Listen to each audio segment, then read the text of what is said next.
Арма ағайын Дулат Тасеке YouTube арнасы. Казгру компаниялар тобының бастамасымен біз үлкен жобаны қолға алдық. Сәлем Америка атты. Санаулы сәтте біз мұхит асып, яғни Алматыдан ақшқа аттанамыз. 30 күн бойы 30 штатты аралап, сол жерден қызықты контент ұсынамыз. Яғни Америка жайында қазақ тілінде мағлұматтар береміз, және де сондағы қазақтардың өмір салтын көрсетеміз. ¿Dónde estás, Yolanda? ¿Qué pasó? Сәлем Америка, арма көрермен. Бір тәулікте Алматыдан ақшқа аман есен келіп жеттік. 10 000 шақырымды артқа тастап, ең әдемі ерекше қалалардың біріне келдік. Бұл шаһар Мичиган көлінің жағасында орналасқан. Бұл жерде желді қала атап кеткен. Неге желді қала? Бұл сөздің өз саяси астары бар. Ал Чикаго сөзінің аудармасы үндістер тілінде жабайы сарымсақ. 90 ауыз сөздің толықтай түйіні. Біз Американың жүрегі Чикагодамыз.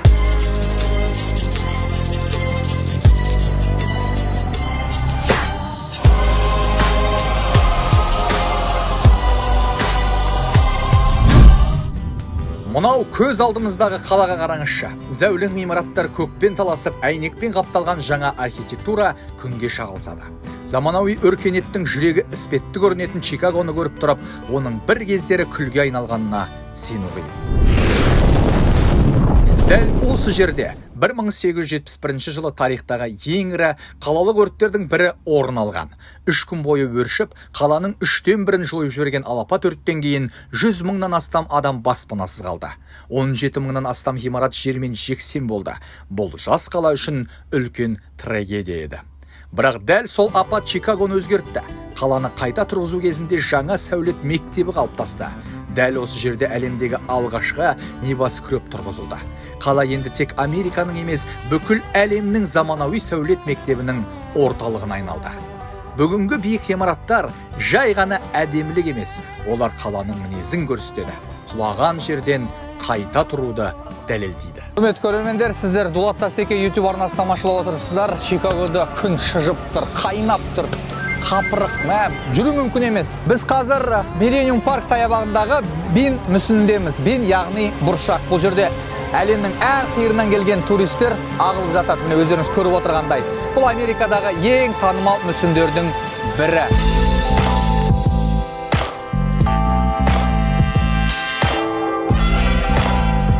Британдық, үндістандық суретші Аниш Капурдың туындысы болып есептеледі. Салмағы 100 тоннадан асады. Елдер келіп, осы жерге фотоға түсіп жатады. Қыс мезгілінде Чикаго кәдімгідей қақап тұрады, суық. Ал жаз мезгілінде аптап ыстық өтеді. Дәл қазір мінекей күн шыжып тұр. Ал осындай сәттерде жергілікті жұрт қала орталығындағы су бұрқақтарға келіп паналайды.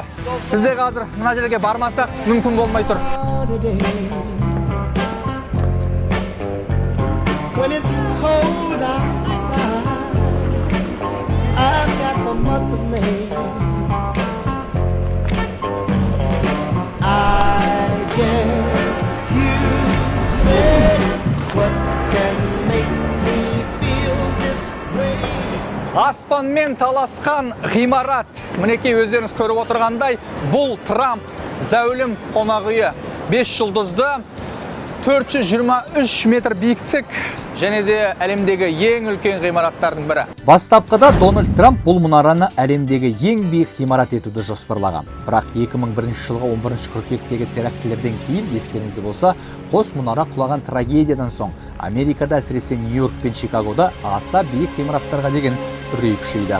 Сол себепті жобаның биіктігі қысқартылып, ақыры 423 метрде тоқтады.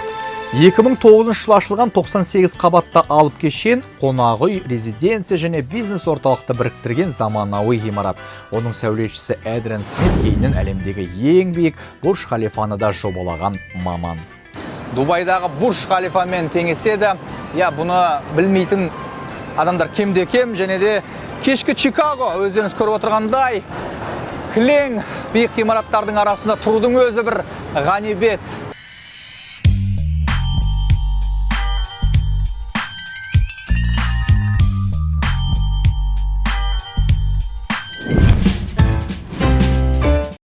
Біз Чикагодағы бай бағландар тұратын Виннетка деген қалашықтамыз. Бұл жер сіздерге жақсы таныс болуы мүмкін. Неге дейсіздер, ғой қазір көрсетеміз.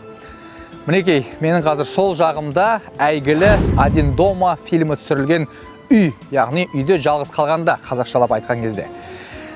Естеріңізде болса, балалық шақта жаңа жылдың қарсаңында алдында үнемі сол фильмді көретін едік қой. 100 жылдан астам уақыт өткен бұл үйдің салынғанына, бірақ фильм осыдан 35 жыл бұрын жарық көрді. Содан бері мінекей ағылған туристер осы жерге келеді, біз сияқты былай фотоға түседі. Енді оны өздеріңізді көрген шығарсыздар. Чикагоға барған адам міндетті түрде қазір сториске осындай фотолар жасайды. Шынымен енді бір балалық шақтың бір иісі сезіліп тұр, аңқып тұр. Осы жерге келген кезде жаңағы Кевин МакКеллистер есімізге түседі. Енді фильмнің кәдімгі желісі керемет өрбиді ғой, білесіздер. Мына жерде негізі арыстандар тұрған, естеріңізде болса, мына көрші атаның үйін білесіздер ғой, қараңыздар. Көрші атаның үйі міне.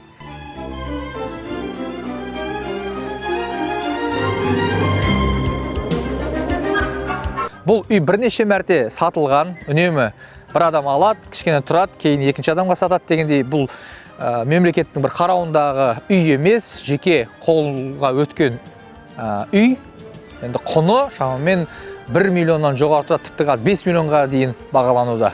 Бірнеше мәрте сатылған кезде сол біреу 1 миллионға алған, кейін оны 2 миллионға сатқан, сөйтіп құны жыл өткен сайын артып келе жатыр.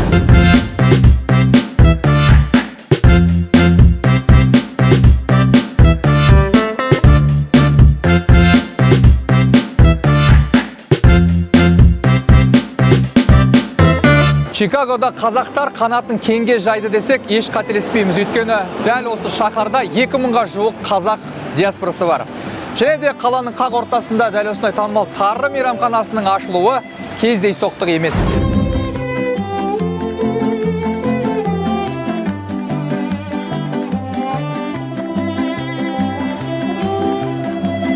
Ассалаумағалейкум. Қалайсыздар? Есімім Рауан Бот, Қазақстаннан келгем. Темірлан, жалпы осы Тары мейрамханасының ашылғанына қанша уақыт болды осы жерде? Бізде Тары Чикагода 2 жыл қазір 2 жыл болады. 2 жылдан бері қызмет атқарып келеді, клиенттер көп па, адамдар келіп? Көп келеді. Қазақстандан да бар, Қырғызстанда да бар, Өзбекистан, Украинада бар, Американдалар келеді. Қазір мына жерде де бар. Отырып жатыр. Енді өзің қашаннан бері осы жерде жұмыс істеп жүрсің? 2 ай мен мына жерде. Чикагода 2 ай. Чикагоға келгенге 2 ай және осы жерде жұмыс істеп жүрсің, Иә. Келдім. Ұнай ма? Қиын емес па? Өте ұнайды. Кішкене қиын, бірақ жұмыс ғой. Бәрекелді. Рахмет. Тамаша. Мінекей Чикагода қазақ дәмі. Тарыға ерекше рахмет, осындай дәмді ақшқа алып келген. Соның арқасында біздің елді көптеген мінекей осы елдің жергілікті халық болсын, туристер болсын біле бастады. Қазақстанда күнде жей бермейтін қуырдақты мінекей Чикагода жиынтып жатырмыз. Бауырсақ, қаймақ барлығы бар. Тәнті боласың шынымен де. Осы тарын ашқан азаматтарға қалай алғыстан басқа айтар жоқ.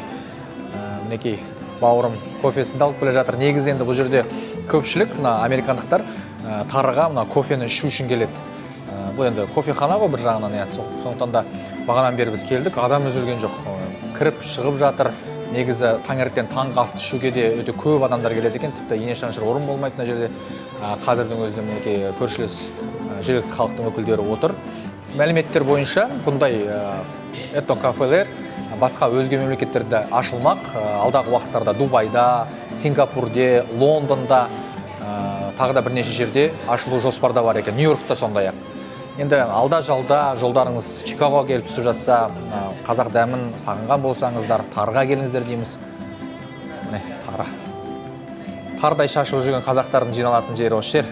Енді дәм ауыз тиік, көп сөйлей бермейік, дәмін татайық. Бұл жерде енді арнайы аспазшыны алған, осын бұрыннан жасап жүрген ұнау керек. Жұмсақ, ғажап, нағыз қазақы дәм. Мен шынымен де сыртқа шыққан сияқты емеспін бір. Әлі іште жүрген сияқты, Алматы сияқты жаңа. Тағы да қазақтарды мен жолығып жатырмыз, қазақ аудандар көріп жатырмыз, қырғыздар кездесіп жатыр алдымыздан.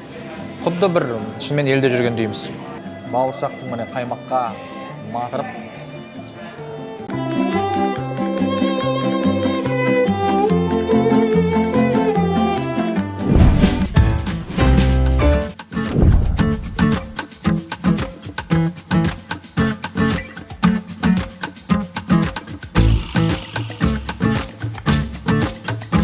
Тарыдан шығып, келесі қазақтың дәмханасына бет алдық. Дәмхана болғанда да кәнігі дөнерхана. Ойлаңыздаршы, Чикагода Алматы дөнерінің дәмін татуға болады. Кім ойлаған? Барлығы Сұлтан есімді қазақтың білімді, білікті жас кәсіпкерінің арқасында. Жалпы қай кезде бастадыңыздар бұл кәсіпті? Қазір міне 2 жыл өтті. Бірінші некеміз ашқанымызға. Ал мына екінші некені осы жылы ақпан айында аштық. Қазақтар біледі барлығы. Чаттан, аннан мұнан есіп келеді ғой. Негізінен клиенттің дені қазақтар ма әлде басқа ұлттар көп? Қазір бірінші нүктеде бізде 60%-ға жоқ біздікілер, қырғыз ағайындар, одан кейін украинецтер бар, жаңағыдай орыстар, сол кісілер келіп тұрады. Енді 40%-ы осында тұратын жергілікті халық, американдықтар келеді. Ал мына жерде енді көбінесе керісінше америкалықтар көп келеді, біздікілер 30-40%-ын құрайды. Неге дөнер, неге дәл осы бизнес? Енді біз жұбайымыз екеуміз өзіміз дөнер жақсы көреміз. Алматыда айналысып едіңіздер бұрын елде? Жоқ, біз өзіміз алматылықпыз. Енді алматылықтар енді алматылық болмайтын шығар егер дөнер жемесе. Енді сол дөнер жеп өскеннен кейін осында жүргенде сағындық, бірақ енді дәмі біздікі сияқты емес. Сондықтан үйде отырып өзіміз жасап көрдік, достарымызға ұнады, сонымен сондай ой келіп аштық соңында. Мен бір шетке шықпаған сияқтым, тура бір Алматының бір төрінде жүрген сияқтым. Қараңыздар, міне бәрін іліп қойыпты, біздің 25 этаж, мынау Алматының алфавиті дейді, қандай креатив, ерекше. Осы соңғы рет Алматыда болған кезде өзіміз іздеп жүріп осыларды алдық. Енді әліппе ғой, біздің Алматының көшелерімен, ғимараттарымен, оның үстіне Д деген әріпке келген кезде дөнер деп қойып қойған екен. Өзіме сол жақын болды, сондықтан сол жақтан арнайы тапсырыспен бәрін алып, осында қойып қойдық. Өте керемет. Бір жерде оқып қалдым, осы дөнер Насатбаев, дөнер Набай деген жерде күніне 2000-ға жуық дөнер сатылады екен. Сіздерде қалай? Бізде енді бірінші нүктеде қазір күніне 700-ге жуық дөнер сатамыз. Бізде енді Америкада средний чегіміз жақсы. Яғни жаңа 700-800 дөнерді былай жалпы есептегенде күніне бұл жер қанша табады? Біз ештеңені жасырмаймыз. Бізде бірінші нүктеде қазір күніне орташа алған кезде 6,5 мың, жақсы күндері 8 мың доллардың арасында сауда жасаймыз. Ал мына жерде екінші нүктеде біз енді қазір 1700 бен 2000-ның арасында жасап жатырмыз.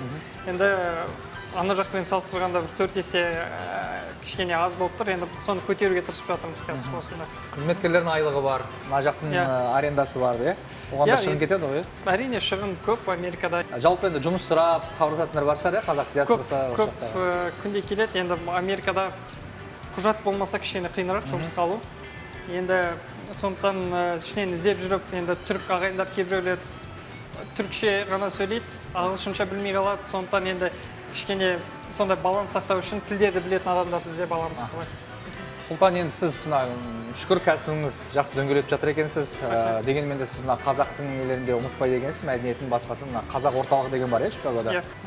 2022 жылы бізде осында офис сияқты қылып бір орталық ретінде аштық. Содан бері Аллаға шүкір әрі күнге дейін жалғасып келе жатыр.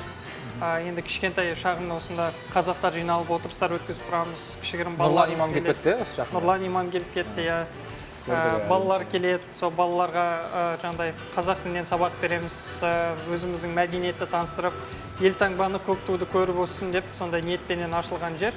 Осында Дәулет деген ағамыз бар. Сол кісі өзі басын қалап, осы уақытқа дейін қызметін атқарып, қазақтардың басын біріктіріп, еңбек етіп келеді. Сол осында біз сол кісілердің енді артынан еріп барынша жалғастырып жатсыздар. Қолдан келгенше көмек беруге тырысамыз. Елге қайту ойда бар ма? Қанымыз қазақ болғаннан кейін, өзім туған жерім Алматы болғаннан кейін толығымен қалу ойда жоқ.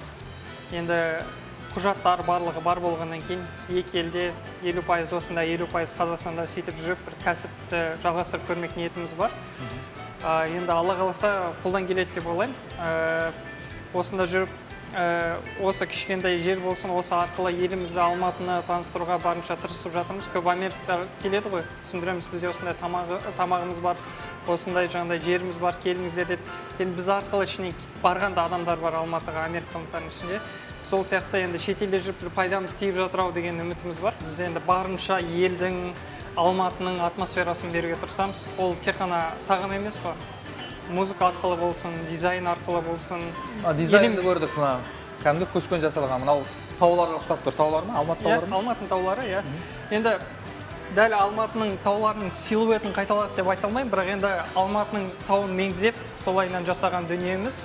Осында келген кезде енді америкалықтар сұраған кезде түсіндіреміз, бұл бізде Алматының тауы деп, ең биік нүктесі бұл жерде Хан Тәңірі деп міндетті түрде айтамыз. Тау баласы тауға қарап өседі демекші. Жаңда Мұқағали атамыз айтқандай, мен таулықпын, таудан мен жаратылғам деп тауға қарап тауды сағынып тұрамыз, елімізге барып тұрамыз.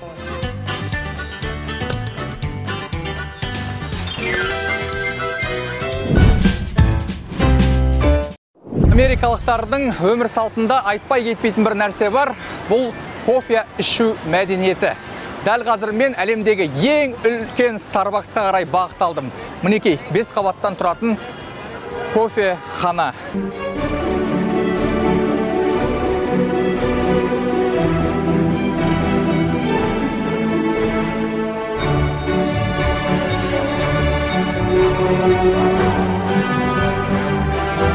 Мына жақта кофенің иісі аңқып тұр.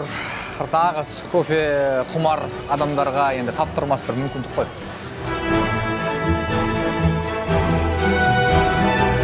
Бір нәрсе есіме түсіп кетті. Бізде Қазақстанда Starbucks ашылған кезде тегін кофе таратады деген кезде қазақтар келіп ұзын сонар кезекке тұрған.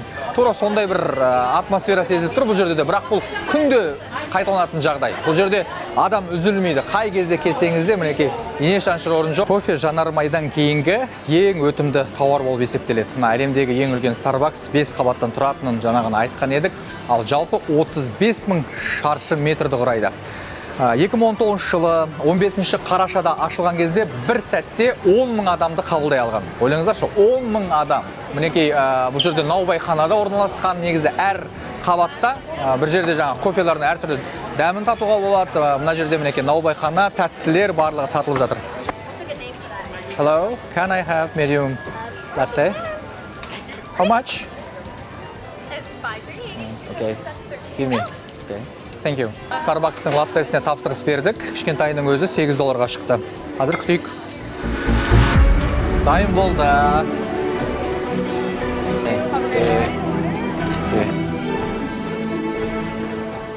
Мынау бүгін үшінші ішіп отқан кофем негізі. Бағанада екі жақтан кофенің дәмін татқан, бірақ Starbucks'тікі енді ерекше. Сөзсіз ешқандай талас тудырмайды. Барлық мына Қазақстандағы кофе құмарларға жалынды сәлем.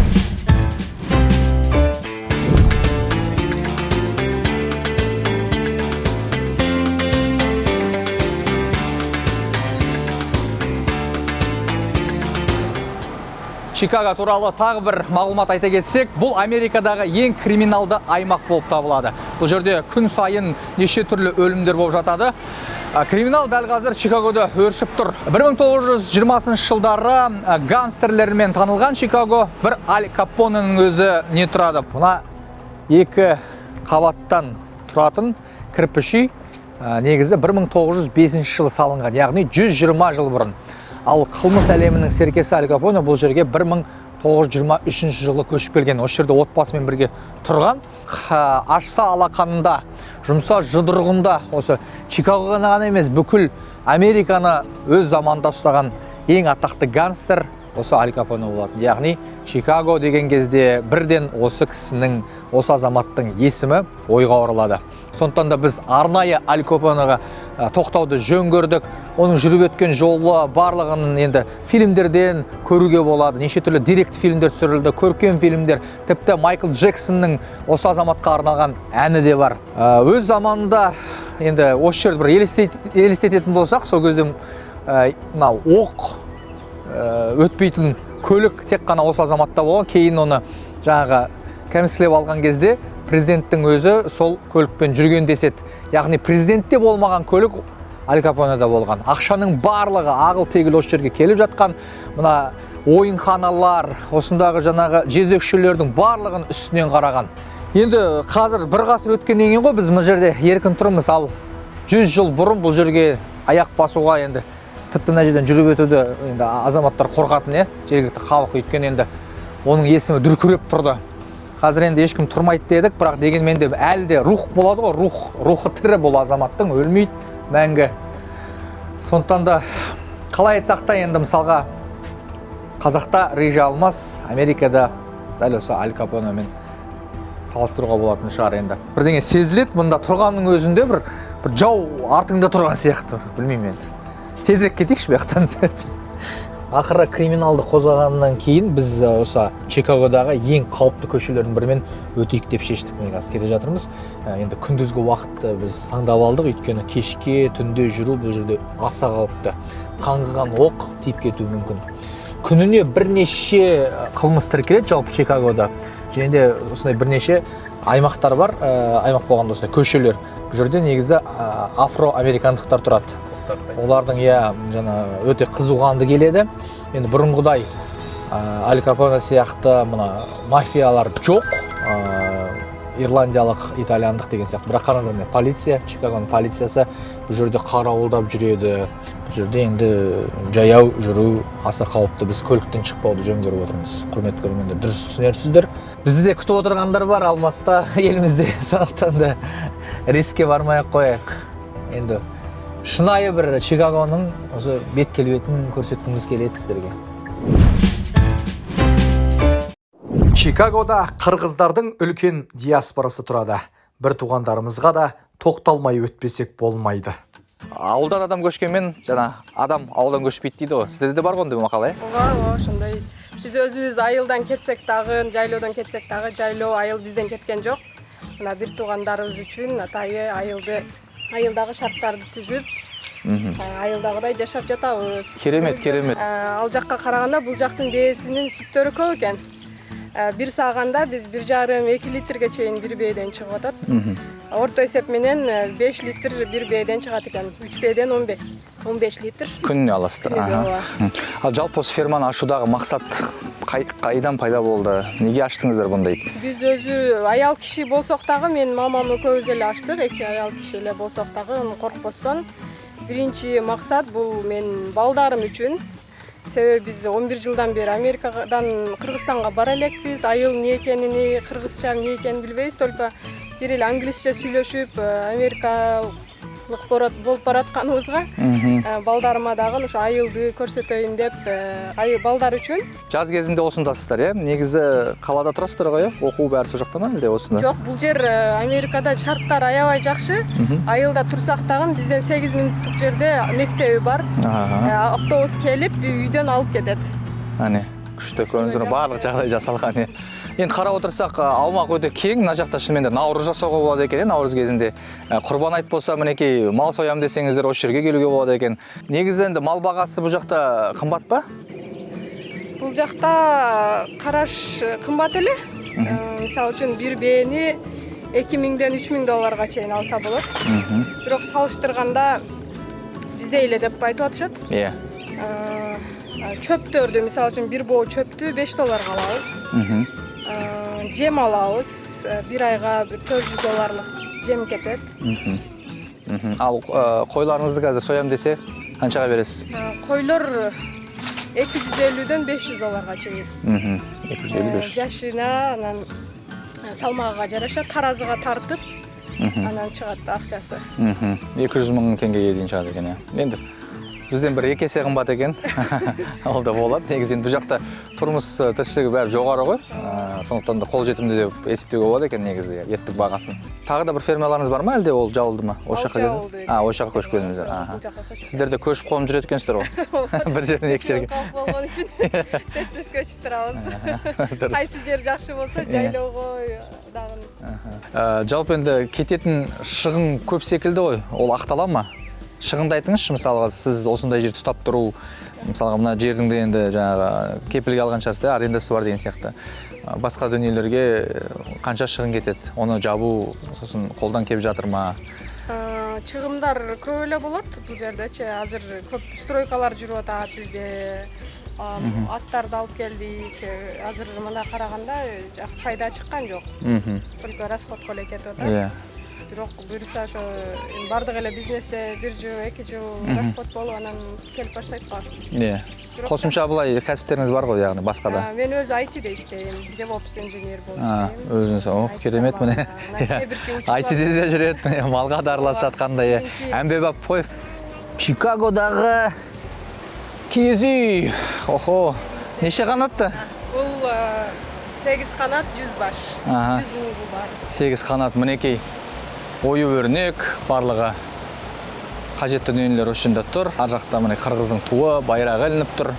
Негизинен энди Чикагода өтө көп кыргыз өкүлдөрү турады. Энди бейресми статистикага сүйөнсөк 100 мыңга дейин дейт, бирок ресми статистика 50 мыңдан астам дейт. Чикагода энди дал ушундай жердин болуу заңдылык деп эсептеймиз. Айына канча төлөйсүз? Бул ооба сиздер айткандай, буну моргеж ипотекага сатып алдык 440 миңге. 440 мың ақш долларына сатып алыпты мына. Биринчи 10%-ны берип алдык. Айыга азыр 3800 4000ге чукул болот. 4000 неше жылга?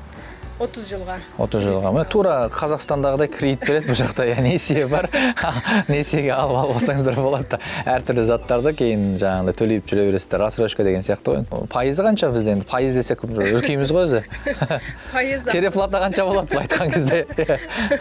Азыр кичине кымбаттап калды. 7% менен. 7%. Бизде кәдимги ол жеңилдетилген несие болуп табылат. Бизде мисалга мына тургун үй алатын кезде жаңағы неше түрлі бағдарламалар ғой 7%-бен беретін. Неше жылға алыпсыздар. Дұрыс енді, өте үлкен қадам жасапсыздар, шыны керек. Бірақ енді барлығы бір оңай көреді да, бұл жаққа келеміз, бәрі жағдайымыз жақсы болып кетеді, байып кетеміз, туыстықандарымызға көмектесеміз деген ойменен келеді. Бірақ бұл жақтың қиын сәттері де бар ғой, Ооба, бұл жақта биринчи келип эле байкагандары бизге көп жаңы келгендер келет. Расходу көп экен дейт. Мисалы үчүн айлык көп. Бирок расход андан көп болот да. Себеби айга 3000 средний зарплата 3000-4000 доллар. Квартиралар 2000-3000ге чейин болуп атат да. Расход көп болот. Ошо баарын жабып кылыш үчүн 2-3 төп же болсо көптөгөн иштерде иштеп тынбай иштеш керек бул жердечи. Кымыз да келди минекей, дәм татайык, Алысқа шаппайық. Рахмет мінекей. Шынымен ысталған қымыз болу керек міне. Ал дәмін көрейік. Ғажап. Дәл өзіміздің дәмеген шынымен де.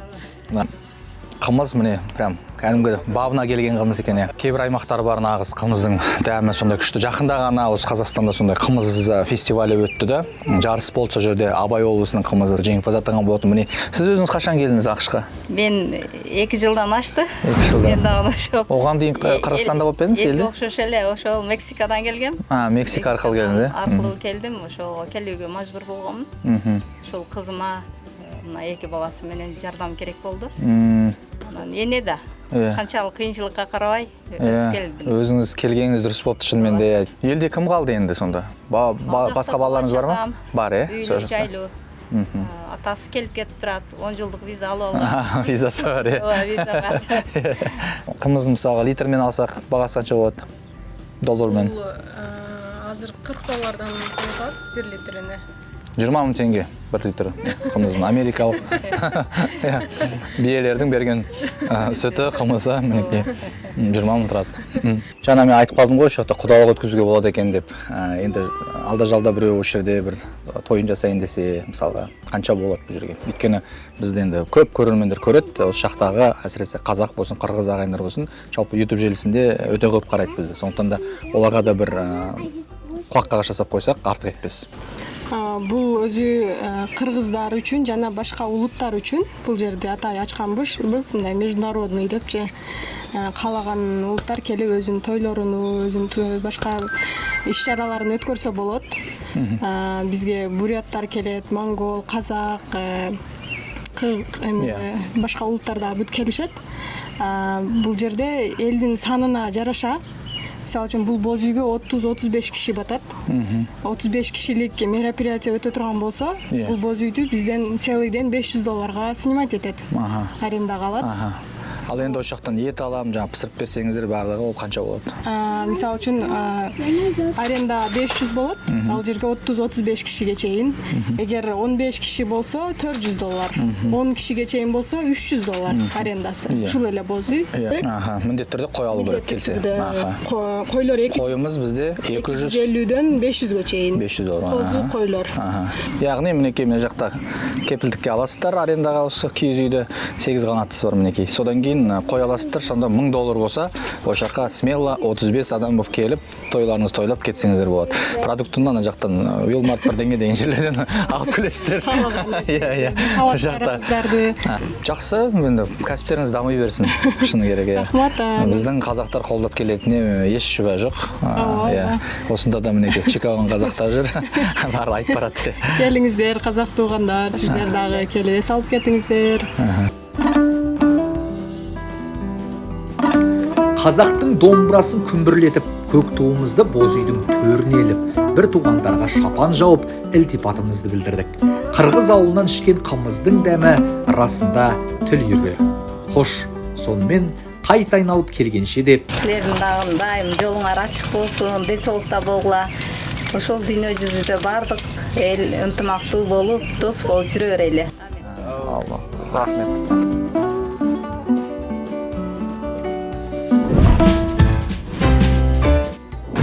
Чикагода біздің жер қазақтар кәсіп жасаған. Көзі тірі болса, марқұм Оразалы Досбасынов осылай жырлар еді. Біз Чикагодан тағы бір нүктесіне келдік. Осы жерде қазақтар кәсіп ашқан екен. Мінекей, Намат автогрупп аталады. Қазақтың туы тұр, ақштың туы тұр, басқа не керек. Біз үлкен жолдың алдында өзіміздің үй арбамызбен осы жерге келдік. Мінекей, үй арбамыз, және де оны бір көрсетіп алмақпыз. Өйткені 30 күн бойы жол жүреміз. Ендеше барайық.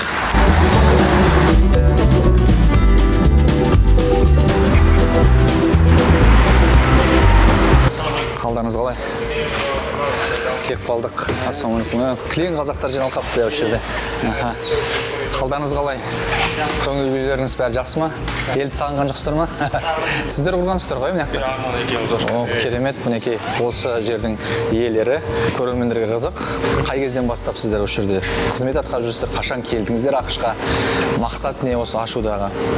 Америкаға мен келдім 2015-те студент болып келгенмін негізі.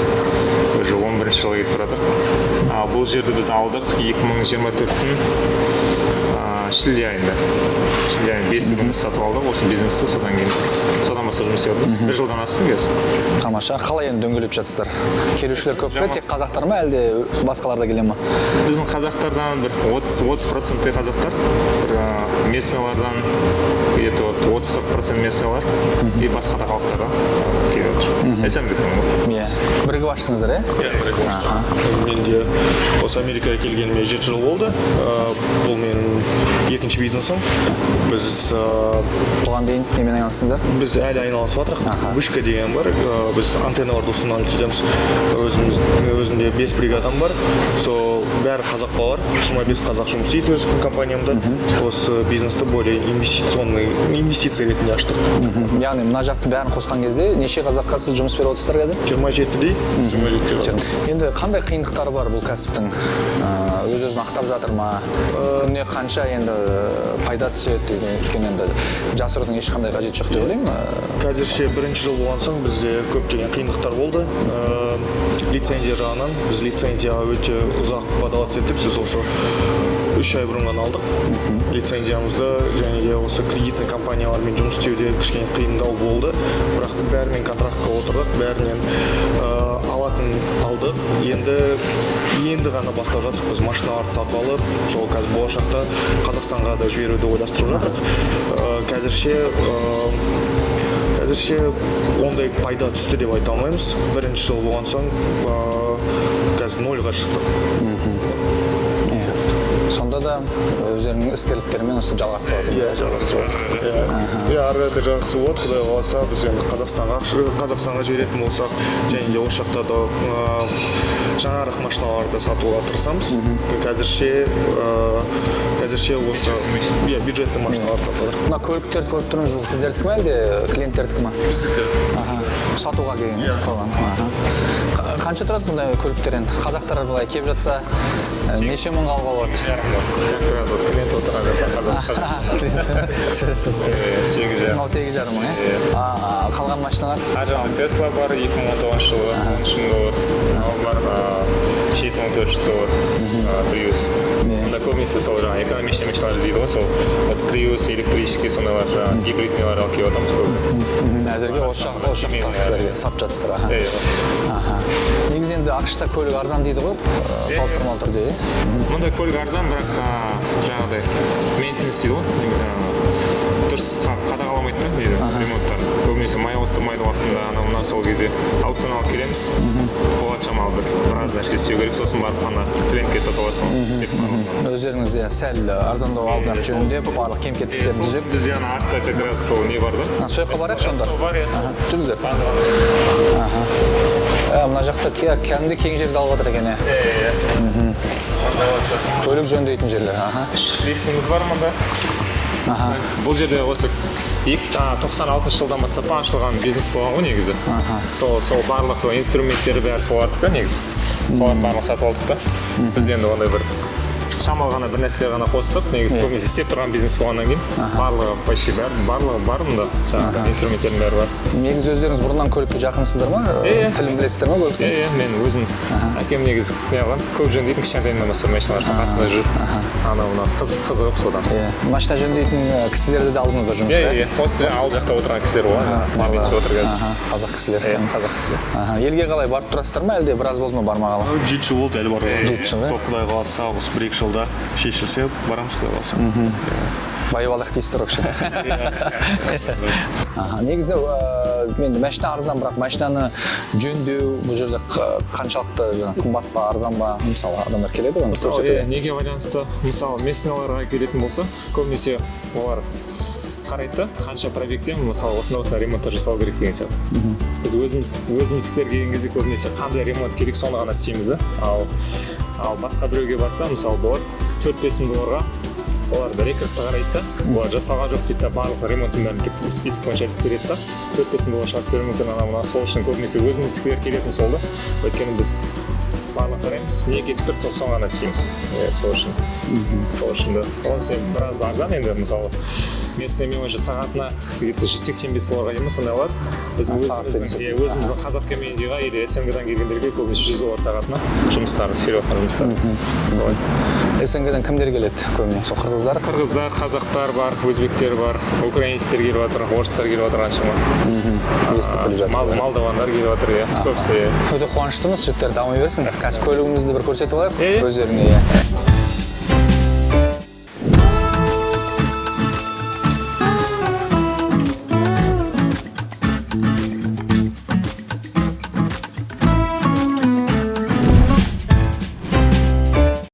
Чикаго сапары осыменен тәмам. Біз мінекей Жанармай бекетіне келіп, өзіміздің үй арбамызға қажетті бензинді құйып алдық. Өйткені алда алыс жол.